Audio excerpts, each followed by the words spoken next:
Yes. Next question, question number है 24 number का question. चेतन की पुस्तकों में निम्नलिखित व्यवहारों की आवश्यक पंजी प्रविष्टियां कीजिए। Pass the necessary journal entries in the books of Chetan. 2017 जुलाई 1 चेतन ने अपने मित्र रवि से 20,000 रुपये उधार लेकर व्यापार शुरू किया। Chetan started business with ₹20,000 borrowed from his friend Ravi. जुलाई 3 मोहिंदर से 8,000 रुपये सूची मूल्य का माल नगद खरीदा, जिस पर 15% व्यापारिक बट्टा और 10% नगद बट्टा उपलब्ध है। Bought goods from Mohinder for cash of invoice price worth ₹8,000 at a trade discount of 15% and cash discount 10%। जुलाई 4 किरण से माल खरीदा 3,000 रुपये का। Bought goods from Kiran worth ₹3,000। जुलाई 8 विजय को 4,000 रुपये सूची मूल्य का माल 20% व्यापारिक बट्टा एवं 10% नगद बट्टे पर बेचा। उसने आधी राशि नगद दी। Sold goods to Vijay of invoice price worth ₹4,000 allowing 20% trade discount and 10% cash discount. He paid half in cash. जुलाई 9 निजी उपयोग के लिए निकाले नगद 100 रुपये और माल 200 रुपये। Withdraw for personal use cash 100 rupees and goods 200 rupees। किरण को 500 रुपये का माल वापस किया। Goods return to Kiran worth ₹500। जुलाई 31 वेतन 800 रुपये नकदी चुकाया। महेश से 400 रुपये ब्याज के मिले। Paid a salary 800 in cash। Interest received ₹400 from Mahesh. Yes, question read करने के बाद आइए इसे हम सॉल्व करते हैं। उसे लिखा हुआ है कि चेतन की पुस्तकों में निम्न व्यवहारों की आवश्यक पंजी प्रविष्टियां कीजिए। सबसे पहले ऊपर हम लिखेंगे in the books of Chetan, general entry, date, particular, voucher number, LF, debit amount और क्रेडिट अमाउंट। ये हमारे कॉलम है। पहली एंट्री देखिए कुछ अलग है, ध्यान दीजिएगा, थोड़ा सा इसमें अलग दिया हुआ है। उसे लिखा हुआ है 2017 जुलाई 1 चेतन ने अपने मित्र रवि से 20,000 रुपये उधार लेकर व्यापार शुरू किया। Chetan started business with ₹20,000 borrowed from his friend Ravi. ठीक है भाई, बिजनेस में कैश क्या हो रहा है? आ रहा है। बिजनेस में कैश क्या हो रहा है? आ रहा है। जब कैश आता है, जब कैश क्या होता है? आता है, तो फिर हम कैश को तो क्या कर देते हैं? डेबिट। तो ये लिखा हमने कैश अकाउंट डेबिट। अब यदि हम बात करें तो इसमें रुपए देने वाला जो है वो चेतन नहीं है। रुपए देने वाला चेतन नहीं है। और रुपए देने वाला जब चेतन नहीं है तो यहां कैपिटल नहीं आ सकता है, क्योंकि ऑनर के नाम को रिप्रेजेंट कौन करता है? कैपिटल। यदि चेतन ने खुद का रुपया लगाया होता, चेतन ने स्वयं का रुपया लगाया होता तो मैं यहां कैपिटल लिखता। अभी चेतन ने खुद का रुपया नहीं लगाया है, रवि से लिया है, तो देने वाला जो है वो कौन हो गया? रवि। तो यहां किस नाम से लिखेंगे फिर? रविज लोन अकाउंट, क्योंकि हम तो बिजनेस है। हमने रवि से यदि रुपया लिया है तो ये रुपया हमें रवि को क्या करना है? रिटर्न करना है। तो ठीक है भाई। अब यहां पर रविज लोन अकाउंट क्या होगा? क्रेडिट होगा। ठीक है भाई, अमाउंट कितना दिया है बेटा उसने? 20,000 रुपीज। तो यहां लिख दिया आपने 20,000 रुपीज, ये 20,000 रुपीज। ये हमारी पहली एंट्री कंप्लीट होती है। नरेशन आएगी being started business with cash.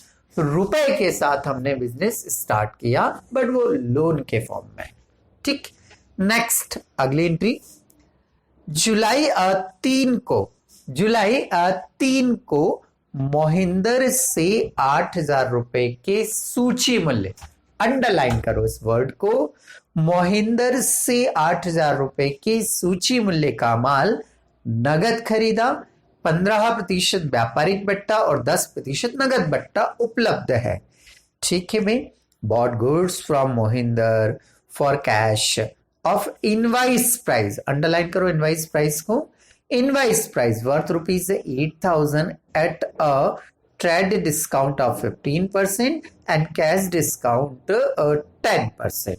ठीक है, अब हमने क्या किया, ये हमारी शॉप है, ये हमारी बिजनेस है, ये हमारी शॉप है, ये हमारी बिजनेस है। ये लो भाई, शॉप को अपन ने वापस बना लिया।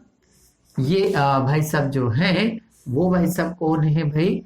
ये मोहिंदर भाई साहब है। इन भाई साहब से हमने माल को क्या किया है? परचेस। तो बताओ, जब इससे हम गुड्स को क्या करेंगे? परचेस, तो दुकान में गुड्स क्या होगा? बढ़ेगा। जब दुकान में गुड्स बढ़ेगा तो हमें पता है कि जो वस्तु व्यापार में आती है, जो वस्तु व्यापार में आती है तो उसे हम क्या करते हैं? डेबिट। तो ये पहली लाइन तो हमारी कंप्लीट हुई, परचेसेस अकाउंट डेबिट। ठीक, वैल्यू लिखना बाकी है, लिखेंगे हम। तो परचेसेस अकाउंट डेबिट। अब मोहिंदर से जरा चेक करो, मोहिंदर से जो माल खरीदा है क्या वो कैश में खरीदा है? हाँ सर, मोहिंदर से जो माल खरीदा है वो काहे में खरीदा है? कैश में। जब कैश में है तो फिर मोहिंदर से हमें कोई मतलब नहीं है, मोहिंदर से हमें कोई मतलब नहीं है। माल खरीदा, गुड्स आया, तो हमने जो वस्तु आती है उसे डेबिट कर दिया। देन पेमेंट हमने काहे में करा होगा? कैश में करा होगा। जब मैं पेमेंट दे रहा हूं तो वस्तु जा रही है, तो जो वस्तु जाती है उसे हम क्या करते हैं? क्रेडिट। तो ये लिख दिया मैंने, टू कैश अकाउंट। और जहां कैश आता है वहीं पर हम क्या लिखते हैं? डिस्काउंट। तो कैश डिस्काउंट है सवाल में, तो हमने उसे भी क्या कर दिया? क्रेडिट कर दिया। तो हमारी एंट्री क्या बनी? Purchases account debit to cash और to discount being goods bought on cash, नगद में माल खरीदा। ओके, अब हमें क्या करना है? इसके अमाउंट का कैलकुलेशन करना है। तो चलिए आते हैं हम इसके अमाउंट का क्या करते हैं? कैलकुलेशन। सबसे पहले वैल्यू देख लीजिए, वैल्यू कितना है, इनवाइस प्राइस कितना है। तो क्वेश्चन में जो इनवाइस प्राइस है वो दिया उसने 8,000 रुपीज। क्वेश्चन में जो इनवाइस प्राइस है वो कितना दिया हुआ है? 8,000 रुपीज। सबसे पहले ट्रेड डिस्काउंट लेस करेंगे, सबसे पहले हम ट्रेड डिस्काउंट लेस करेंगे। क्वेश्चन में ट्रेड डिस्काउंट का जो परसेंटेज है वो 15% है। ये ट्रेड डिस्काउंट कितने पे निकालना हमें? 8,000 का 15%। 8,000 का 15% निकालते हैं तो ये हुआ आपका 1200, लेस करेंगे तो ये बचता है 6,800। हम बार बार आपको बोल चुके हैं कि जैसी ट्रेड डिस्काउंट निकाल लेते हो तो इस पूरी वैल्यू को कैंसिल कर दिया करो। एग्जाम में मत कर देना, और करो तो पेंसिल से करना है ना। तो ये अब नेट वैल्यू हमारा जो बचा है वो नेट वैल्यू आया 6,800। जो रिमेनिंग वैल्यू होता है उस रिमेनिंग वैल्यू पर हम निकालते हैं कैश डिस्काउंट। क्वेश्चन में देखिए कैश डिस्काउंट कितना दिया है? 10%। तो यहां लिखिए फिर से लेस कैश डिस्काउंट, सीडी लिख दें हम कैश डिस्काउंट। कितने का निकलेगा? रिमेनिंग वैल्यू पर। किस पे निकलेगा? रिमेनिंग वैल्यू पर। तो 6800 का 10% आप निकालेंगे। 0 से 2 0 कैंसिल कर दी। 600 इन कितना आ रहा है? ये 80। चलिए इसे भी क्या कर देंगे हम? लेस कर देंगे। तो ये बच रहा है 6120, 6120 रुपए। जो लास्ट अमाउंट आता है वो किसके सामने आपको लिखना होता है? कैश के सामने। जो लास्ट अमाउंट आता है वो किसके सामने आएगा? कैश के सामने। तो कैश के सामने आ जाएगा 6120। डिस्काउंट के सामने कौन सा डिस्काउंट आएगा? जो कैश वाला है। जो कैश वाला डिस्काउंट है वो आएगा। तो कैश वाला डिस्काउंट कितना है हमारा? 680। तो डिस्काउंट के सामने क्रेडिट में आ जाएगा 680। जितना अमाउंट क्रेडिट में आता है उतना ही अमाउंट कहां आता है? डेबिट में भी आता है। तो ठीक है भाई, फिर इसे लेस मतलब इन दोनों को ऐड करके यहां लिख लीजिए। कितना हो रहा है आपका? 6800। ये हमारी पहली एंट्री कंप्लीट होती है। नरेशन क्या बनी हमारी? Being goods bought on cash. ठीक है, तो ये हमारी सेकेंड एंट्री क्या हो जाती है? कंप्लीट हो जाती है। आइए नेक्स्ट, जुलाई 4 किरण को माल बेचा। जुलाई 4 को किरण को माल बेचा। ठीक है भाई, ये हमारी शॉप है। ये हमारी क्या है? शॉप है। इस दुकान से हमने माल को उठाया और माल उठाकर किरण को क्या कर दिया? सेल कर दिया। अब किरण को जब माल हम क्या कर रहे हैं? सेल कर रहे हैं। तो गुड्स दुकान से किरण के पास चला जाएगा। ठीक है भाई, तो जो वस्तु दुकान से क्या होती है? जाती है। जो वस्तु दुकान से जाती है देखो उसे क्या करते हैं पर? क्रेडिट। तो यहां आ जाएगा टू सेल्स अकाउंट। ठीक, अब ये उधार है। कैसे पता चला? सर ने पहले भी बताया कि जब ट्रांजैक्शंस में गुड्स आ जाए, जब ट्रांजैक्शन में किसी पर्सन का क्या आ जाए? नाम आ जाए, तो वो ट्रांजैक्शन क्या होता है? क्रेडिट, उधार होता है।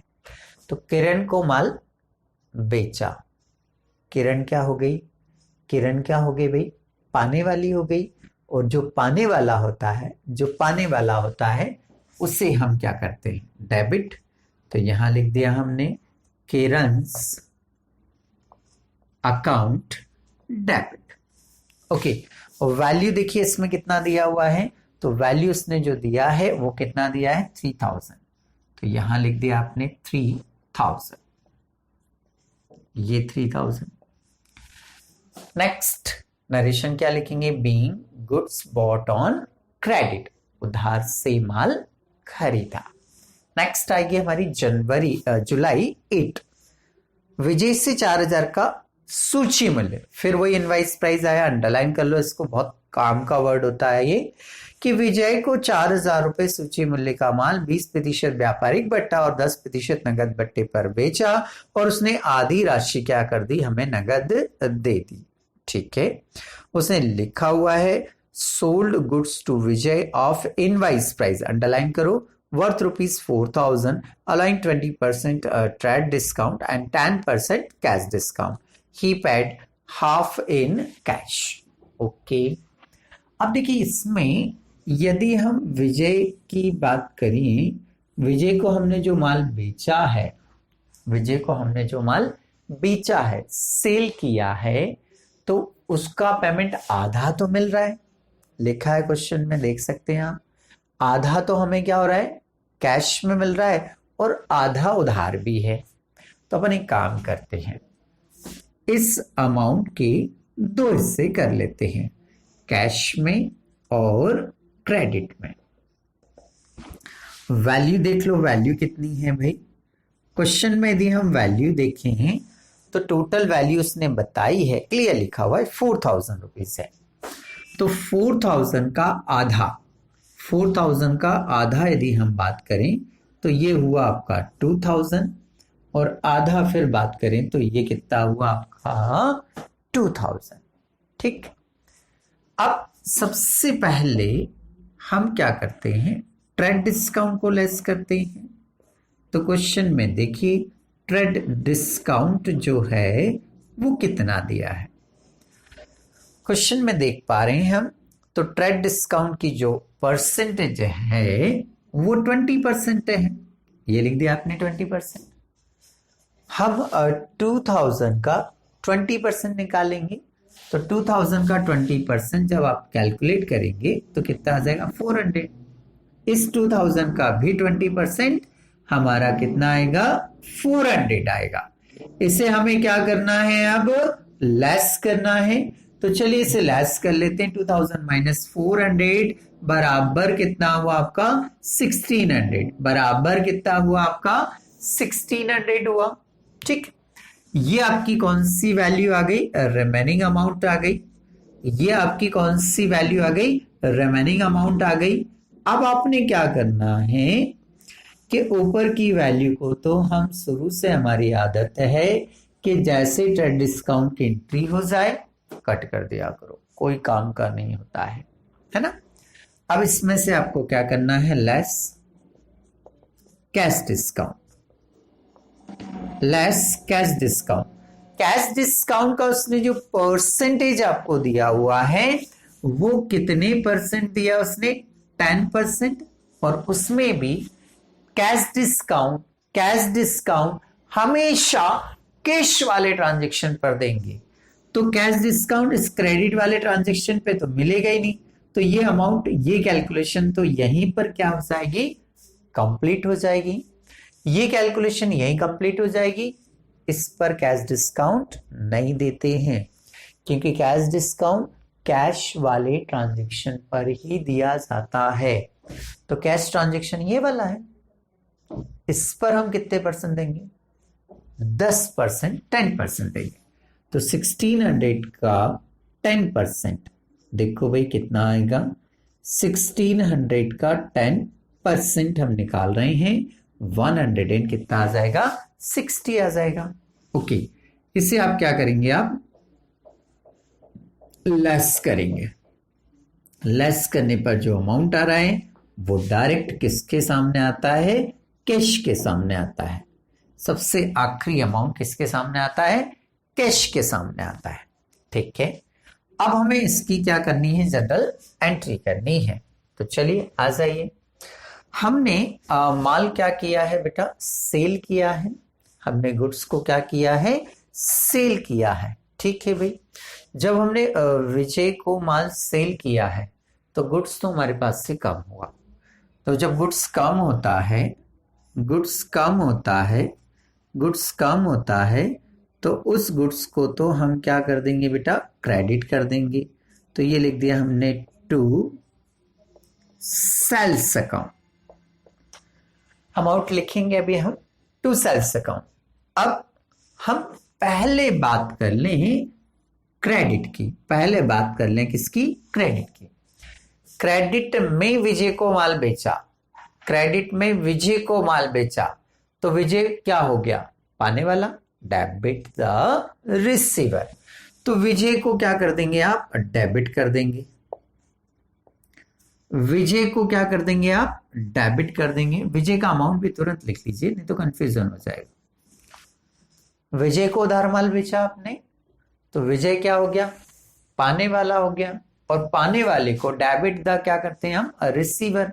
तो पाने वाले को क्या कर देंगे हम, डेबिट। तो ये डेबिट कर दिया मैंने। ठीक है, तो यहाँ सेल्स में भी कितने आ जाएंगे, 1600। अभी मैं चेंज करूंगा इसका अमाउंट, है ना।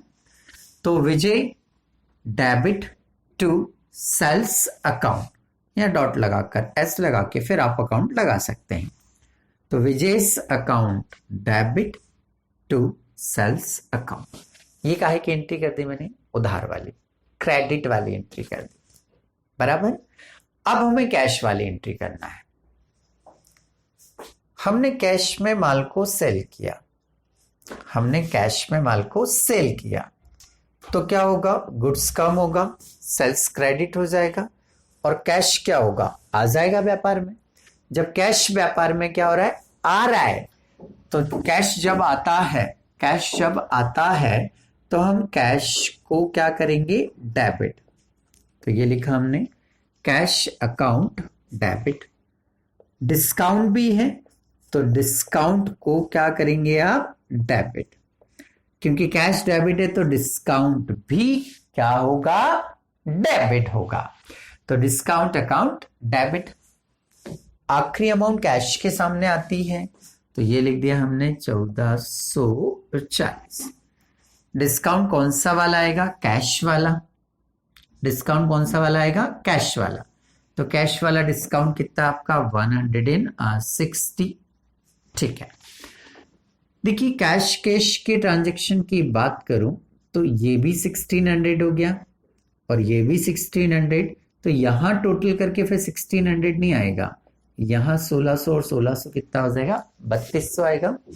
क्योंकि जितनी अमाउंट डेबिट में आती है उतनी ही अमाउंट कहां आएगी, क्रेडिट में। तो यहाँ 1600 नहीं आएगा, यहाँ 3200 आएगा। ये 3200 कैसे आ गया, फिर से बता देता हूं मैं। देखिए 1600 तो ये क्रेडिट वाले हैं और 1600 ये कैश वाले हैं। तो 1600 और 1600 टोटल कितने हो जाएंगे आपके, 3200। तो यहां जो वैल्यू लिखेंगे वो कितना लिखेंगे हम, 3200 रुपीज। तो ये एंट्री हमारी यहां पर कंप्लीट होती है। नरेशन क्या लिखेंगे, being goods sold on cash and credit. नगद और उधार दोनों तरह से माल को बेचा है हमने। तो ये हमारी जुलाई 8 को एंट्री क्या हुई, कंप्लीट होती है। नेक्स्ट अगली एंट्री आती है हमारी 9 जुलाई को। निजी उपयोग के लिए रुपया और गुड्स दोनों निकाले। ठीक है। तो पर्सनल यूज के लिए उसने दुकान से, ये जो भी कौन है भाई, ये चेतन है। इस चेतन ने अपने पर्सनल यूज के लिए दुकान से कैश भी निकाला और दुकान से गुड्स भी क्या किया, इसने निकाला। तो दोनों चीजें आप देख पा रहे हैं, दुकान से कैश जा रहा है, दुकान से गुड्स क्या हो रहा है, जा रहा है। और जो चीजें जाती हैं दुकान से, जो वस्तुएं दुकान से जाती हैं उसे हम क्या करते हैं, क्रेडिट करते हैं। तो कैश गया, कैश को क्या कर देंगे हम, क्रेडिट कर देंगे। गुड्स गया तो गुड्स को भी हम क्या करेंगे, क्रेडिट कर देंगे। और गुड्स को किस नाम से क्रेडिट करेंगे हम, परचेस। अब परचेस के नाम से क्यों करेंगे, क्योंकि यहां जो गुड्स हम परचेस करके लाए थे, जो दुकान में हम गुड्स को परचेस करके लाए थे उसी में से उठाकर घर ले गए। तो परचेस ही तो आपका क्या हो रहा है, कम हो रहा है ना। और परचेस कम हो रहा है तो फिर परचेस को ही क्रेडिट करेंगे हम। ठीक है। हाँ, कैश कितना है, बोले सर कैश है 100 रुपीज और गुड्स से है आपका 200 रुपीज। पाने वाला कौन हो गया आपका, चेतन। पाने वाला कौन हो गया आपका, चेतन। तो पाने वाले को डेबिट करते हैं हम। तो यहां चेतन को क्या कर देंगे हम, डेबिट कर देंगे। चेतन को डेबिट ना करते हुए उसका जो रिप्रेजेंटेटिव अकाउंट है, ड्राइंग, उसको हम क्या करेंगे, डेबिट। बट ये लिखा है यहां पर चेतन ही है। क्या लिखा हुआ है, चेतन ही लिखा हुआ है। क्या लिखा हुआ है, चेतन। क्योंकि चेतन की बुक में हम चेतन का नाम नहीं लिख सकते थे, इसलिए हमने ड्राइंग लिखा। ठीक है। तो ये ड्राइंग हो गया। जितना अमाउंट क्रेडिट में है उतना ही कहां आएगा, डेबिट में आएगा। तो ये हमारी जुलाई 9 की एंट्री क्या हो गई, कंप्लीट हो गई। नेक्स्ट अगली एंट्री पर आते हैं 14 को। किरण को माल वापस किया। किरण को माल वापस किया। ठीक है। किरण से माल खरीदा था, माल वापस कर दीजिए। किरण क्या हो जाएगी, पाने वाली। तो किरण को क्या कर दीजिए आप, सिंपली डेबिट कर दीजिए। Kiran's account debit to purchases return account, क्योंकि उससे माल खरीदा था हमने और उससे माल वापस कर रहे हैं, तो वो क्या कहलाएगा? Purchases return. तो किरण क्या हुई? पाने वाली, तो किरण को डेबिट कर दिया। जो वस्तु जाती है उससे क्या करते हैं हम? क्रेडिट करते हैं। अमाउंट कितना गिवन है भाई? किरण को माल वापस किया है 500 रुपीज अमाउंट है, ये 500 हमने लिख दिया। ओके, नेक्स्ट अगली एंट्री, सैलरी के 800 रुपए नगदी दिया जुलाई 31 को। सैलरी हमारा क्या है? Expenses, salary account debit. जब सैलरी देंगे तो दुकान से कैश क्या होगा? कम होगा, जाएगा। और जब कैश जाता है तो उससे क्या करते हैं? क्रेडिट। तो एंट्री बनी salary account debit to cash account being paid salary. कितने रुपीज है? 800 रुपीज है। तो हमने ये 800 यहां पर क्या कर दिया? लिख दिया। इसी में लिखा उसने कि महेश से 400 रुपए ब्याज के मिले। महेश से 400 रुपए ब्याज के मिले। तो इंटरेस्ट का अमाउंट वो काहे में देने आएगा? मुझे कैश में देने आएगा। तो दुकान में कैश क्या हुआ? आया, और आया तो फिर कैश को क्या करेंगे हम? डेबिट। अब महेश का नाम लिखूं या इंटरेस्ट का? तो हमने नियम देखा था कि जब कोई इनकम हो, जब कोई एक्सपेंसेस हो, तो पर्सन के नाम को ध्यान नहीं देना है। इसलिए महेश को तो आप इग्नोर कर दीजिए। अब महेश को इग्नोर कर दिया तो बचा क्या? इंटरेस्ट बचा। तो किस नाम से लिखेंगे फिर? इंटरेस्ट। तो कैश दुकान में आया, कैश अकाउंट डेबिट, और इंटरेस्ट हमारी इनकम है, तो इनकम को हमने क्या कर दिया? क्रेडिट कर दिया। अमाउंट कितना है? 400 being interest received. That's all. हमारी सारी एंट्रियां क्या हो चुकी हैं? कंप्लीट हो चुकी हैं। हम डेबिट की टोटल लगाएंगे तो डेबिट की टोटल कितनी आ रही है हमारी? 35,000। हम क्रेडिट की टोटल लगाएंगे तो क्रेडिट की टोटल भी कितनी आ रही है हमारी? 3500। तो यहां पर आकर हमारा ये क्वेश्चन क्या होता है? कंप्लीट हो जाता है।